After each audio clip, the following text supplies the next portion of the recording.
Poniendo el Evangelio en práctica. Un programa para aprender a amar a Dios sin miedo, con el Padre Manuel Villalobos. Esta homilía llega a ustedes gracias a los misioneros claretianos de la provincia de los Estados Unidos y Canadá. Iniciamos. Muy buenos días, tardes, noches. No sé a qué hora usted me haga el favor de escucharme. Soy Manuel Villalobos Mendoza, encargado de la animación bíblica claretiana de los hermanos y sacerdotes misioneros claretianos de la provincia de Estados Unidos y Canadá, a los cuales les agradezco enormemente que nos sigan apoyando con este ministerio para poder ofrecerles a ustedes formación bíblica sólida y que a través de los cursos, de las reflexiones, de todo lo que nosotros realizamos, usted se acerque más a tener ese encuentro personal con Cristo Jesús de una manera más madura. Una fe que cuestiona, que interpela, una fe que va construyendo el reinado de los cielos, como le llama Mateo, aquí y ahora. Me van a disculpar, estoy un poco ronco, espero que no se distorsione mucho mi voz. Parece que me quiere dar la gripe, pero ahorita tengo solamente esta ronquera aquí. Bueno, esta lectura, reflexiones para el día domingo 25 de enero, y el Evangelio está tomado de Mateo, del capítulo 4, versículo 12 al 23. Al enterarse Jesús de que habían arrestado a Juan, se retiró a Galilea, dejando Nazaret, y se estableció en Cafarnaún, junto al lago, en el territorio de Zabulón y Neftalí. Así se cumplió lo que había dicho el profeta Isaías: país de Zabulón y país de Neftalí, camino del mar, al otro lado del Jordán, Galilea de los gentiles. El pueblo que habitaba en tinieblas vio una luz grande. A los que habitaban en tierra y sombra de muerte, una luz les brilló. Entonces comenzó Jesús a predicar diciendo: conviértanse, porque está cerca el reino de los cielos. Pasando junto al lago de Galilea, vio a dos hermanos, a Simón, al que llama Pedro, y a Andrés su hermano, que estaba echando las redes en el lago, pues eran pescadores. Y les dijo: vengan y síganme, y les haré pescadores de personas. Inmediatamente dejaron las redes y les siguieron. Y pasando adelante vio a otros dos hermanos, a Santiago, hijo de Zebedeo, y a Juan, que estaban en la barca remendando las redes con Zebedeo, su padre. Jesús los llamó también. Inmediatamente dejaron la barca y a su padre y le siguieron. Recorría toda Galilea, enseñando en las sinagogas y proclamando el evangelio del reino, curando a los enfermos y dolencias del pueblo. Palabra de Dios. Dejamos un momento para que esta palabra de Dios se haga vida, se encarne en nuestra historia. Un evangelio de verdad muy atractivo, especialmente para todas las personas que nos hemos dejado seducir por Jesús, por este poder de llamar, de convocar con una misión específica. Bueno, nada más para ponerlos en contexto, Jesús en el capítulo 4 ha vencido las tentaciones. El Espíritu del Señor lo llevó al desierto. Recuerden que de las tentaciones del desierto nadie se puede librar. Es en el desierto donde la gente tiene que discernir, tiene que buscar su fidelidad, tiene que aprender a descubrir la presencia de Dios. Y Jesús no está exento de eso. Sale, nosotros decimos, victorioso de esas tentaciones. Más bien que las tentaciones forman parte de la vida. Todo sirve en la experiencia que uno tiene con Dios. Forman parte de la vida. Jesús, después de esto, inmediatamente está este evangelio que acabamos de escuchar. El comienzo de este pasaje nos presenta dos noticias inmediatamente muy fuertes. Primero, la entrega de Juan y la misión de Jesús, que comienza a predicar en torno a Galilea y específicamente en torno al Jordán y a Galilea. Y Mateo retrabaja estas historias de su fuente principal, que es el Evangelio de Marcos, capítulo 1, 14. Comencemos primeramente con la entrega de Juan.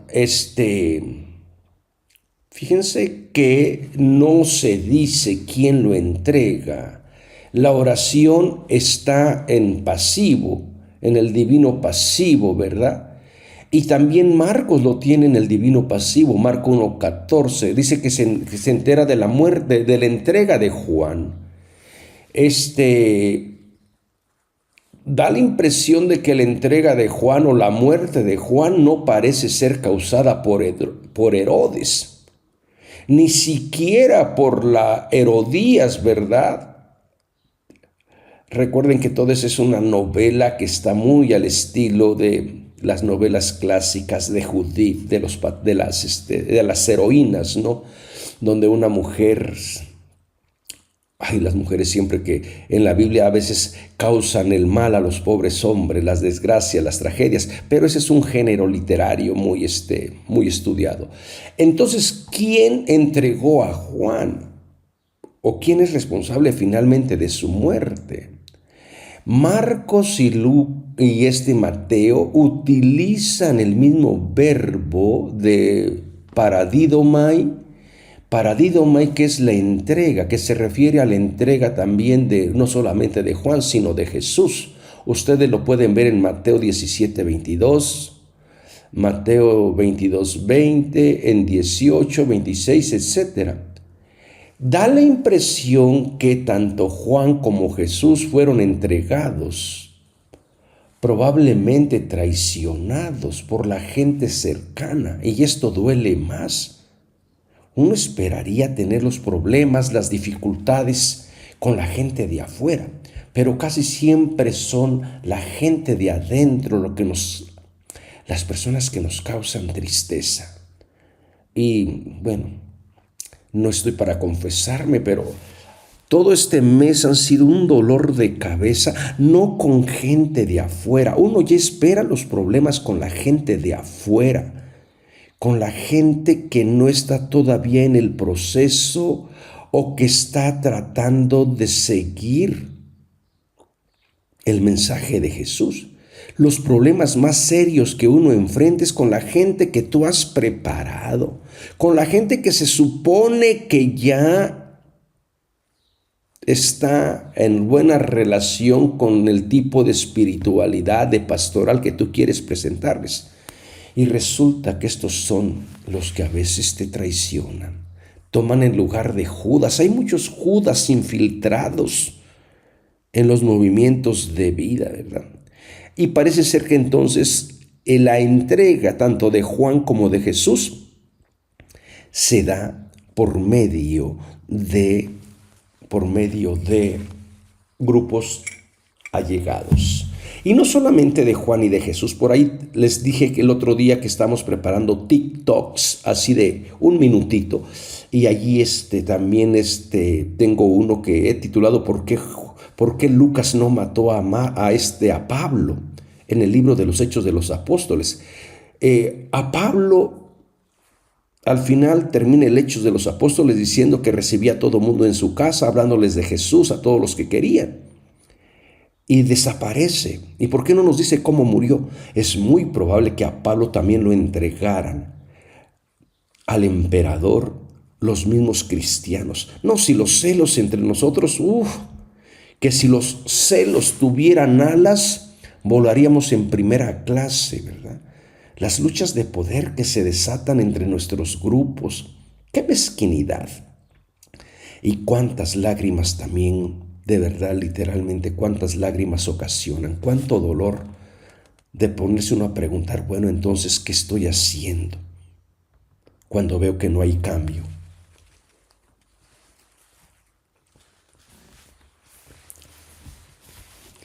Entonces comienza esta idea con la entrega de Juan. Ahora vamos al segundo momento. Viene a Galilea. Y ustedes ya saben que Galilea, no solamente en Marcos, no solamente en Mateo, y también incluso en Lucas, aunque parece ser que su énfasis es otro, Galilea juega un papel muy importante dentro de la historia de la salvación, ya desde la época de la deportación a Babilonia. Acuérdense que esta zona de Galilea, norte del país, había caído en manos de los asirios en el 732 a.C., donde comenzó de alguna manera, desde el punto de vista de los judíos del sur, de los del templo, de los que están ligados a la teología del templo, los galileos pues se habían contaminado ya con esta conquista siria en el 732, habían perdido la sangre, ¿verdad?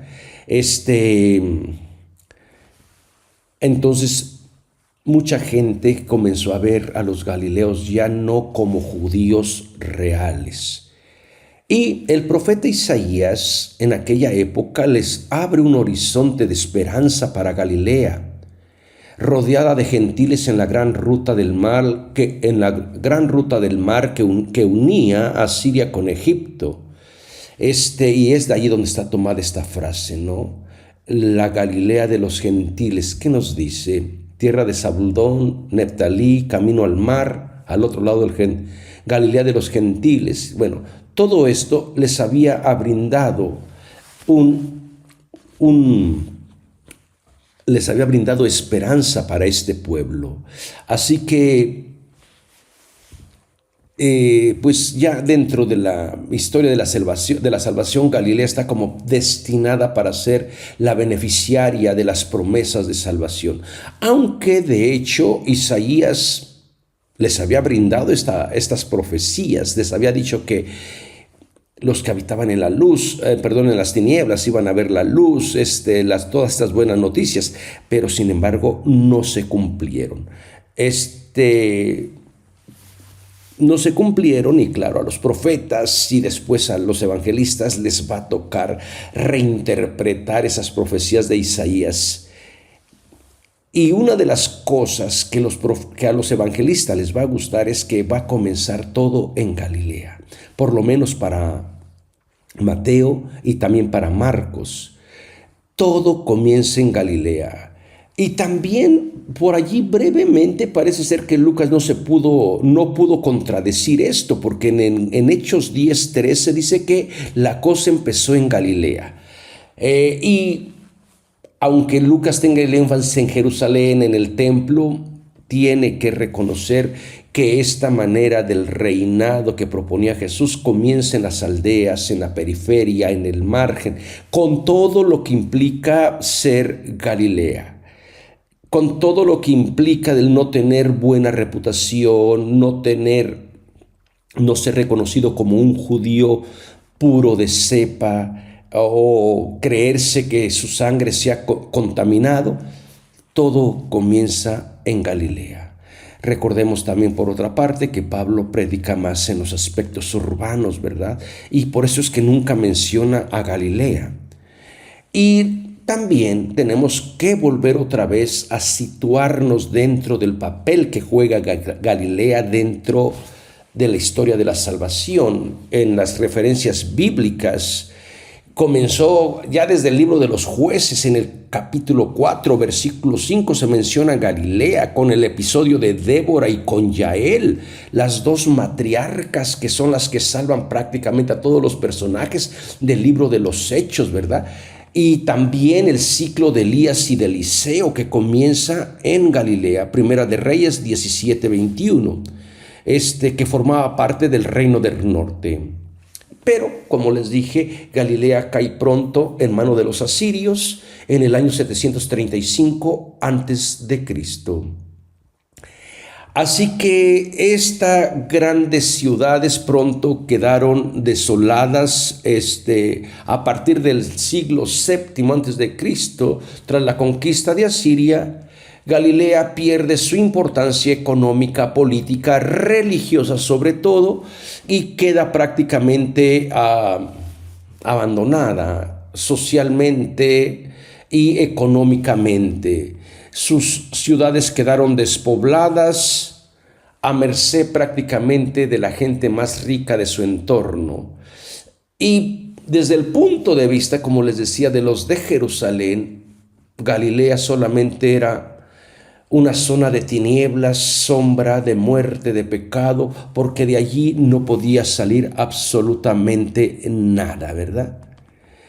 Aunque en Galilea todavía había pequeñas personas que habían conservado la memoria en ser fiel al Dios de Yahvé, que estaban vinculadas a la tierra y que mantenían viva esta profecía de querer resurgir. Y las cosas cambian para Galilea cuando en torno al año 104, 103 antes de Cristo, 100 años antes del nacimiento de Cristo, la tierra fue conquistada y rejudaizada por Aristóbulo y su hijo Alejandro Janeo. Estos reyes sacerdotes macabeos, esto lo encontramos en Flavio Josefo, que comienzan a repoblar a Galilea. Y en el 104 al 103, como les decía, 100 años antes del nacimiento de Cristo, tanto Aristóbulo como Alejandro Janeo conquistan militarmente la zona central de Galilea y van a imponer el yavismo. Otra vez van a venir, no solamente, recuerden que siempre las luchas de guerra no solamente son de guerras, también son de religión. Entonces, para Aristóbulo y Alejandro Janeo va a ser necesario que Galilea vuelva otra vez a ser judía, totalmente judía, y van a imponer el yavismo a través de duros procesos, y exigieron la conversión forzosa de los itureos, de esas tribus siroárabes que habitaban la zona, que los obligaron a circuncidarse y adoptar las leyes del mundo judío. Así que también fue los ancestros de Jesús también fueron colonizados religiosamente. No sabemos si realmente ellos querían no sabemos si realmente ellos querían ser judíos de cepa como los judíos del sur, o estaban a gustos con esta hibridez, con esta mezcla, ¿verdad? Con este sincretismo religioso. Pero claro, siempre existen gente que quiere, celosa de la ley, que quiere, ¿verdad?, de marcar. No, tenemos que ser 100% de esta religión, y no admiten estas mezclas. Entonces repoblaron esta zona, y muy probablemente estos sean los descendientes de Jesús, ¿verdad? No sabemos exactamente quiénes formen los ancestros de Jesús, pero podemos ver que dentro de su historia también hay una historia de conquista, una historia también de dolor que hay que sanar. Y es precisamente a esta Galilea que viene el mensaje, que comienza la buena nueva. Y estos son los caminos de Dios, ¿verdad? Que justamente a la gente, a las zonas menos favorecidas, es donde Dios se deja ver, se deja escuchar, quiere entrar en diálogo, se hace presente. Pero esta propuesta de anunciar el reinado de los cielos, que para Mateo es importante esta distinción, no reino de Dios, sino reino de los cielos, no comienza solo. Comienza con personas concretas, personas específicas, que comienzan a llevar y a responder a la invitación que hace Jesús. Entonces comienzan con este movimiento que viene Jesús. Vamos a ver qué nos dice Mateo. Entonces, pasando junto al lago de Galilea, vio a dos hermanos. Todo esto es un proceso catequético, fíjense. ¿Qué podemos aprender de este acercamiento de Jesús? Lo primero que tenemos que aprender es que el llamado, la cercanía de Jesús representa en sí una cercanía de Dios a esta gente marginada. Si a esta gente continuamente se le había hecho creer que era pecadora, que no tenía una historia honorable, que eran personas que estaban al margen, de pronto el hecho de que Jesús, representante de Dios, acuérdense que ha sido Jesús ya legitimado como el enviado de Dios al que hay que escuchar, que se acerque, seguramente que ya no hay necesidad incluso de todo lo demás. Entonces, primer movimiento, el Dios lejano se hace cercano, se acerca a la gente que vive en situación vulnerable del margen. No hay necesidad de decir nada. Comienza entonces con su cuerpo, antes de que articule palabra, el hecho de que se acerque. Y luego el énfasis que también que tendríamos que poner en la mirada. Su cuerpo de Jesús está hablando antes de pronunciar palabra. Se acerca la mirada y luego lo primero se acerca en lo cotidiano de la vida. Quizás para valorar y decir, bueno, el templo con sus reglas de pureza, con sus leyes y con su sistema puede funcionar. Pero nuestro Dios al que yo les quiero presentar, o el Dios que yo les quiero presentar, dirá Jesús, es un Dios que está más preocupado por la vida, que está más preocupado por donde la gente lucha por comer. Y es este Dios comunitario que se hace presente a dos personas y solamente a cuatro, fíjense, como simbolizando la misión universal, los cuatro puntos cardinales. Entonces yo creo que hay mucho que aprender de estas visiones, de este acercamiento, de esta manera, para entender a un Dios que es cercano, a un Dios que está presente en medio de la vida. Y entonces es a través de la mirada, a través de la cercanía, que comienza a pregonar el reinado, el anuncio del reino. El contenido del mensaje es simple. Conviértanse, tomen una dirección distinta. Vuélvanse, cambien de actitud, cambien de camino. Si ustedes están acostumbrados a verse como pecadores, como gente inferior, es tiempo que recuperen su dignidad, es tiempo que se revaloren, porque Dios no solamente está hablando ahora en el templo, Dios también habla ahora en lo ordinario, en lo cotidiano de la vida, con personas concretas y específicas. No importa si tienen pecado, si no han guardado la ley. Esto es lo grandioso del mensaje y en esto consiste la buena noticia. El evangelio tiene que ser buena noticia para todos y para todas. Por eso no podemos excluir a nadie del mensaje de la buena noticia.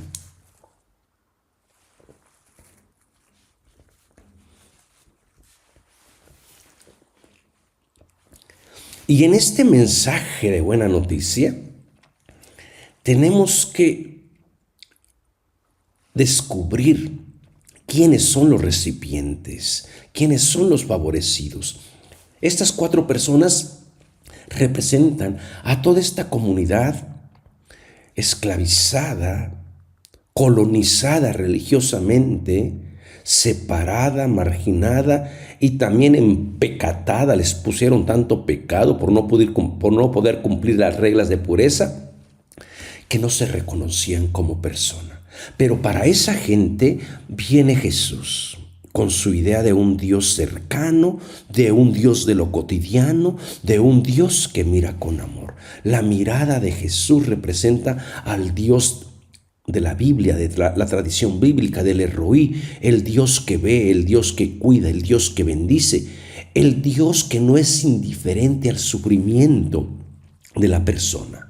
Así que de alguna manera también Mateo va a legitimar o va a hacer que se cumplan las profecías de Isaías. Si antes estas profecías habían quedado inconclusas, ahora con la idea de este primer movimiento de que Dios se acerque en la persona de Jesús a su gente, va a decir de verdad las profecías eran verdaderas. Dios no se acerca a condenar, Dios no se acerca a juzgar, Dios no se acerca a recriminarles acerca de su pasado, acerca de su pecado, sino que se ofrece como posibilidad de construir una sociedad más justa, más mejor. Pero es necesario que esta gente cambie de dirección, ya no esté enfocada viendo al templo, viendo a la ley. Ahora descubra a Dios en medio de lo cotidiano, del trabajo, en las relaciones diarias que se va teniendo. Y la razón, entonces, primer movimiento catequético que nos debería de servir también a nosotros como manera de hacer catequesis.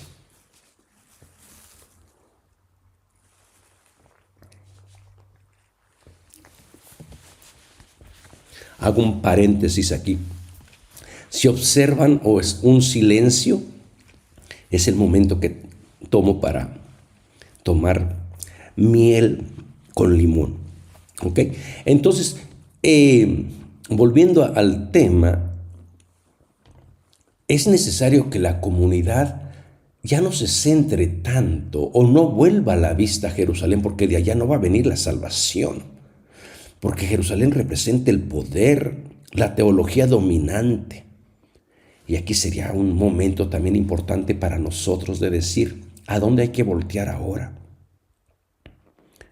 Yo creo que tenemos que tener la mirada fija en lo que está aconteciendo, a veces fuera de la iglesia, en lo que está aconteciendo en tus grupos, en tu familia. Porque desde el punto de vista de la iglesia, casi la mayoría de nosotros vamos a ser considerados pecadores, impuros. Se nos va a acusar de no seguir las normas de la liturgia. Y Dios guarde esto, Dios mío. A Dios no se le puede concebir fuera de la liturgia. Qué triste, ¿verdad?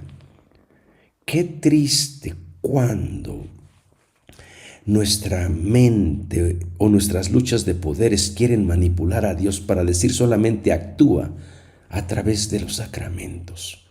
Y vea, todavía hay otras Galileas que necesitan escuchar la buena noticia. Parece ser que no ha cambiado nada en absoluto. Todavía hay Galileas y todavía hay Jerusalén que se cree el centro del poder. Pero bueno, para esta Galilea, el mensaje, la razón del cambio es muy simple. El reino de los cielos, este es el punto de partida que esta nueva comunidad tiene que tomar. La experiencia de un Dios cercano. Acuérdense, Mateo evita hablar del Dios, el reino de Dios por la sensibilidad a su comunidad que viene de trasfondo judía. Por eso dice el reino de los cielos. La experiencia de este Dios cercano, de este Dios que va abriendo posibilidades de vida, no es algo abstracto que se aprende en la ley, en los sacrificios, o que hay que memorizar como dogma. Es algo que es vivencial, es algo que se encarna, es algo que está transformando la vida. Y yo creo que esto es algo que tenemos que luchar, tenemos que defender también, que el reino de Dios de los cielos no es algo que va a venir cuando uno muera, no es algo para el futuro, es algo que está sucediendo aquí y ahora. Y las personas que les damos nuestra fidelidad, nuestra lealtad a esta idea de reino, tenemos que sentirnos orgullosos.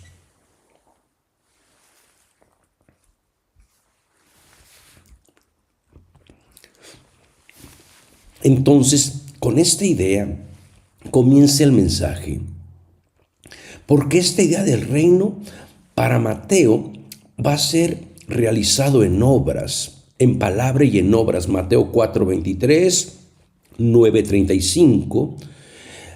Y se va a anunciar en este gran sermón enseguida, en capítulo 5, versículo del 5 al 7, estos dos capítulos.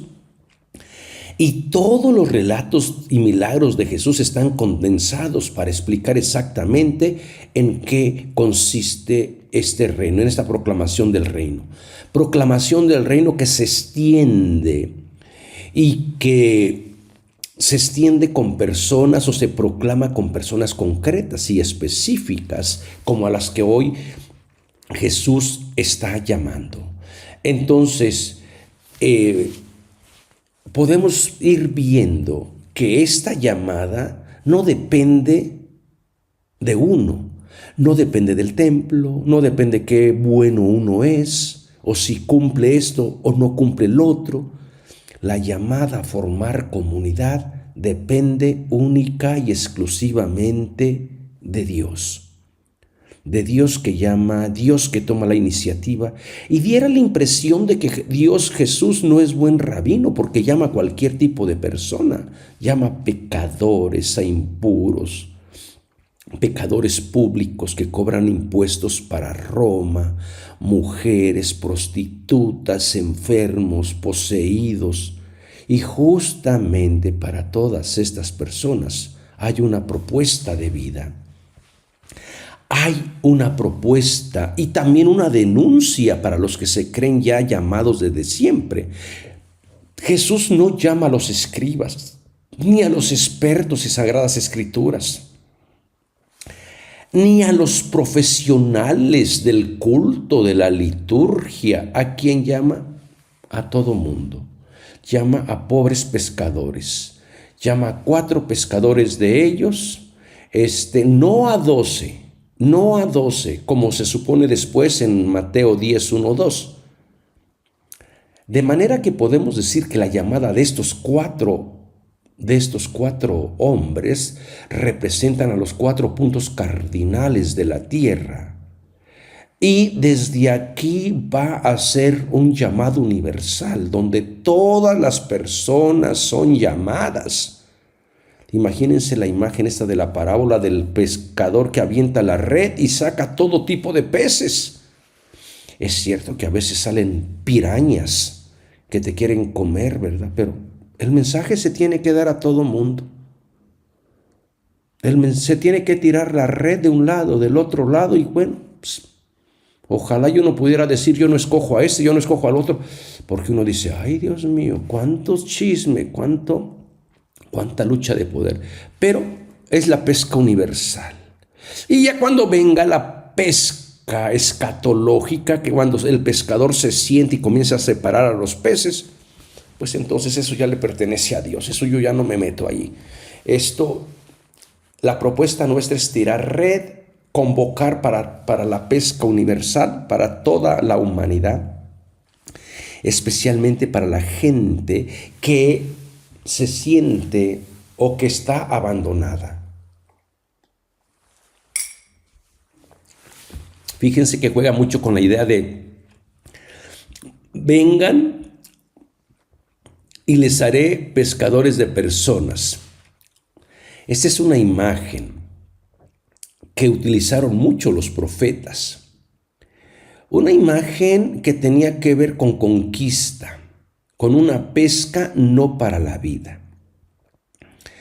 El profeta Habacuc, el profeta Jeremías, el profeta Ezequiel van a hablar de que Dios va a permitir pescar a Israel. Dios va a permitir pescar a Israel. Israel va a ser pescado por otras naciones, por los egipcios, por los babilonios. Los van a poner en la red, los van a pescar con garfios y toda esa pesca va a ser para la muerte, para el dominio, para la colonia, para colonizarlos. Da la impresión que a Marcos y a Mateo les gustó esta imagen y tratan de venir a recapitular la imagen, de decir, ahora la pesca no va a ser con fines de colonia, la pesca va a ser con fines de que la gente tenga vida. Y desde allí va de alguna manera a transformar el símbolo de la muerte, el símbolo de la maldición que implicaba ser pescado para la condena. La misión está en torno a dar vida, la misión está en torno a curar, a convocar, a llamar. Y esto es lo que la comunidad tiene que verse reflejada. Entonces, este simbolismo de hacerlos pescadores de hombres no es con fines malvados, no es con fines perversos, no es con fines de esclavizar a la persona, sino con fines de darles vida. Entonces, por eso se habla de ser pescadores de personas, pero para una misión más grande, para que la gente tenga vida, para que la gente pueda moverse en libertad. Así que el ser pescadores de personas es invitarnos a seguir trabajando por una misión universal, con un mensaje liberador, con una buena enseñanza, con obras que estén prácticamente al servicio de los valores del reino. Esto es lo que se necesita seguir construyendo.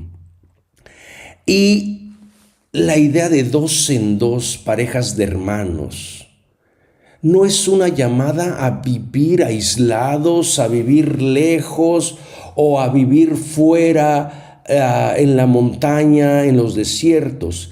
Es una llamada a compartir la vida, a estar dentro de esta realidad donde la gente puede compartir como hermano, como hermana. La misión de Jesús es crear comunidades, no comunidades aisladas, no como comunidades separadas, sino comunidades que estén prácticamente conectadas.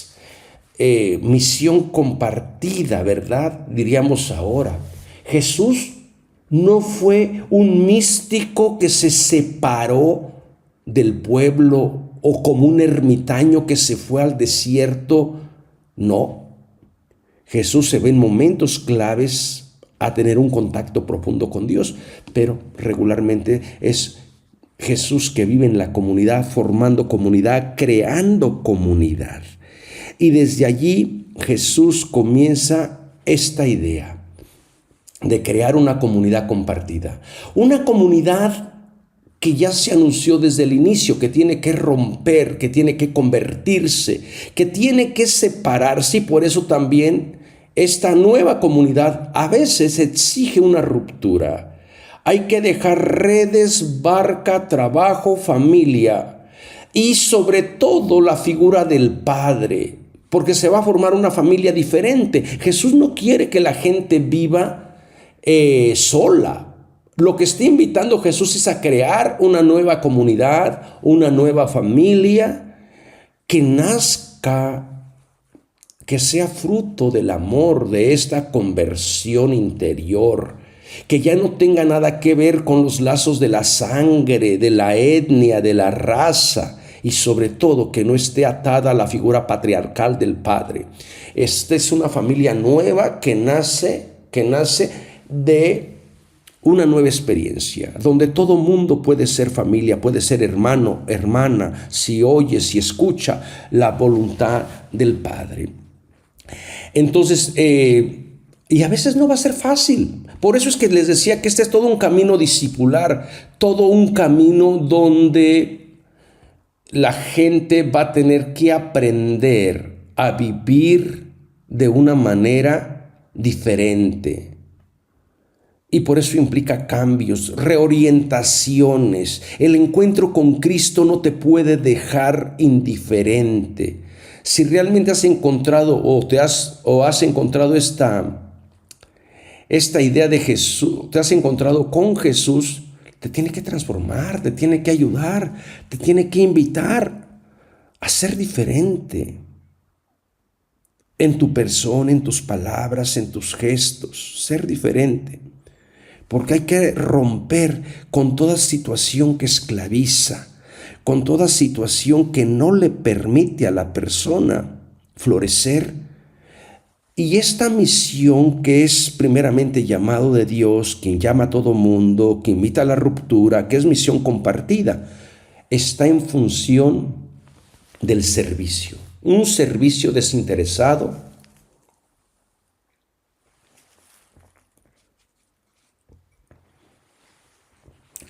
un servicio que está siempre a favor de la persona. Si antes, con la metáfora de la pesca y los pescados, los peces eran para comer en el ámbito físico del grupo, de la etnia, la nueva pesca de personas tiene un sentido diferente, más alto. Se trata de que todas las personas sean peces del reino, puedan vivir en gratuidad, en comunión, en otros espacios, en otro tiempo, con una nueva humanidad, en otros ríos, en otros lagos, en otros mares, donde todo se recrea. Esta idea probablemente podamos justificarla con el libro del Apocalipsis, ¿verdad? Donde el agua, bueno, que también viene justamente de Ezequiel, donde el agua, el río que antes era salado, que no daba vida, después va a estar lleno de peces, por ambos lados va a haber vida, va a haber árboles.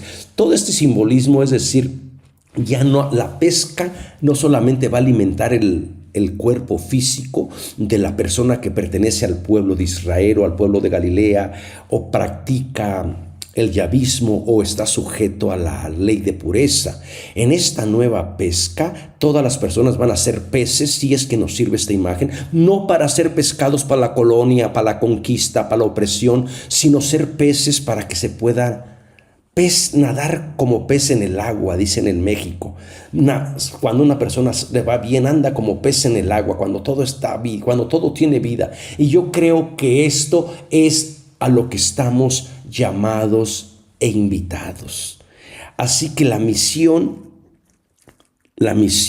es dar vida, contagiar a otra persona. Y por eso se concluye con: recorría toda Galilea, enseñando en las sinagogas, proclamando el evangelio del reino, curando toda enfermedad y dolencia del pueblo. Esto es exactamente lo que implica estar llamado, responder, terminar el llamado, terminar este camino catequético que termina y comienza con el servicio, como Jesús.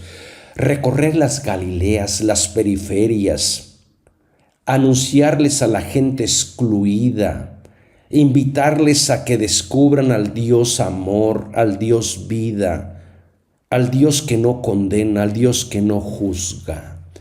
Hermanos y hermanas, ¿dónde están tus Galileas? ¿Te has dado cuenta que a lo mejor hay mucha gente que necesita todavía escuchar este mensaje de buena noticia, del Dios que se acerca, del Dios que te mira, del Dios que se hace presente en medio de lo cotidiano? ¿Te has dado cuenta de que habemos muy pocas personas que estamos adentro del templo, muy cómodos probablemente, muy seguros de nosotros mismos, muy justificados porque somos buenos, y no nos damos cuenta que los valores del reino han cambiado? Ahora el reinado de Dios es para gente que a lo mejor está en la calle, sin nombre, o que es víctima de tu odio, de tu miedo, de tu temor. El reto para ir a predicar que el reino de Dios está cerca es mucho. Y la invitación sería volver otra vez a las Galileas, y decirles que Dios está con ellos. Muchísimas gracias por escucharme. Discúlpenme, no estoy muy bien, estoy un poco, como les decía, enfermo, pero aquí estamos. Cuídense mucho, que Dios los bendiga y nos vemos la próxima semana. Este programa fue presentado por los misioneros claretianos de la provincia de Estados Unidos y Canadá, una congregación católica romana global de sacerdotes y hermanos que atiende las necesidades religiosas y pastorales de las comunidades vulnerables.